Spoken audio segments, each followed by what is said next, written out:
আমি আরেকটা স্লোগান দেখেছিলাম, রক্ত গরম মাথা ঠান্ডা। আমাদের রক্ত সাহসিকতার রক্ত, কিন্তু আমরা কোনো ফাউল করব না। এখন আসলে চোখের পানি আমরা ধরে রাখতে পারি। ছবি দেখে আমাদের এই অবস্থা হয়েছে, বাস্তবে সেদিন মাঠে ময়দানে কি অবস্থা ছিল। ইতিহাসকে সামনে আসতে হবে যাতে ভবিষ্যতে বীরের জন্ম হয় এই দেশে। আমরা দেখলাম, আমরা জানতে পারলাম ইসলামী ছাত্র শিবির ৩৬ জুলাই যেটাকে দেশের মানুষ এই নামেই কবুল করেছে, এইটাকে তাজা এবং জীবন্ত করে ফুটিয়ে তুলেছে। ইতিহাসকে হারিয়ে যেতে দেওয়া যাবে না। ইতিহাসকে সামনে আসতে হবে যাতে ভবিষ্যতে বীরের জন্ম হয় এই দেশে।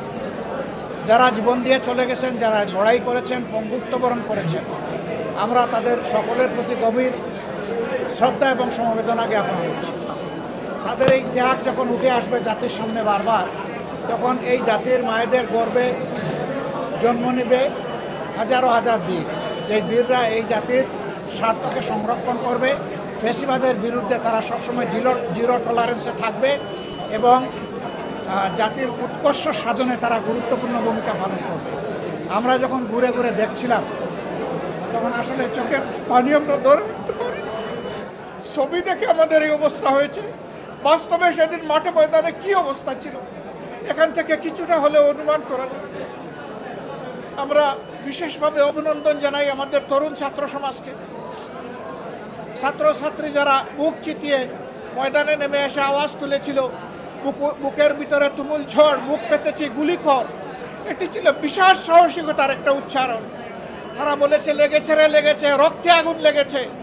আমি আরেকটা স্লোগান দেখেছিলাম, রক্ত গরম মাথা ঠান্ডা। আমাদের রক্ত সাহসিকতার রক্ত, কিন্তু আমরা কোনো ফাউল করব না। আমরা কারো উপর জুলুম করব না। সরকার আমাদের উপর জুলুম করলেও আমরা এদেশের মানুষের উপরে জুলুম করব না। যে আমরা এই সমস্ত হায়ানাদেরকে জাতির সামনে একদম পরিষ্কার করে দেওয়া দরকার, এদের চেহারা উলঙ্গ করে দেওয়া দরকার। এরা কারা, এদেরকে চিনিয়ে দেওয়া দরকার। প্রত্যেকটা হায়ানার সঠিক বিচারেই বাংলার মাটিতে হতে হবে ইনশাআল্লাহ। এই বিচার দেখতে চাই।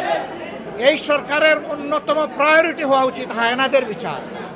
সে যে মাপের হায়না হোক, পালিয়ে যাওয়া হায়না হোক, লুকিয়ে থাকা হায়না হোক, বন্দী হওয়া হায়না হোক, যে হায়না হোক, এই সমস্ত হায়নার বিচার এই বাংলাদেশের মানুষ। আমরা আপনাদের সাথে একাত্মতা ঘোষণা করছি। এই যে সুন্দর উদ্যোগ নেওয়া হয়েছে, উদ্যোগের জন্য আমরা শহীদ পরিবারের পক্ষ থেকে এই দাবি জানাচ্ছি, বঙ্গদের পক্ষ থেকে এই দাবি জানাচ্ছি, আহতদের পক্ষ থেকে দাবি জানাচ্ছি, লক্ষ জনতা যারা লড়াই করেছে তাদের পক্ষ থেকে এই দাবি জানাচ্ছি। সরকারকে এই দাবি শুনতে হবে, সরকারকে এই দাবি মানতে হবে ইনশাআল্লাহ।